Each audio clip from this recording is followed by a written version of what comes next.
30 सालों में नहीं, आज़ादी के बाद बिहार में हुए चुनाव में ये सबसे ज़्यादा वोटिंग परसेंटेज है। ये दो बातों को दिखाता है। पहला कि जो बात हम लोग पिछले कई महीनों से, बल्कि मैं 1-2 साल से कह रहा हूँ कि बिहार में 60% से ज़्यादा जनता बदलाव चाहती है और पिछले 25-30 साल से जो राजनीतिक विकल्प के अभाव में एक तरह से धीरे धीरे राजनीति को लेकर, चुनाव को लेकर उदासीनता बन गई थी, विकल्प नहीं था लोगों के पास।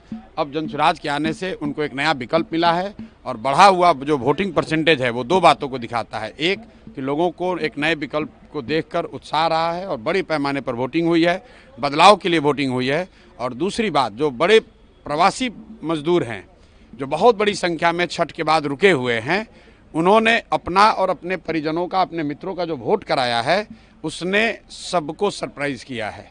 और जितने लोग ये बैठे हुए थे कि महिलाओं को 10,000 पैसा मिल गया और उसी से हम लोग जीत जाएंगे, इन चुनाव में महिलाएं तो हैं ही, लेकिन महिलाओं से बढ़कर प्रवासी मजदूर एक्स फैक्टर है। इस चुनाव का एक्स फैक्टर प्रवासी मजदूर हैं।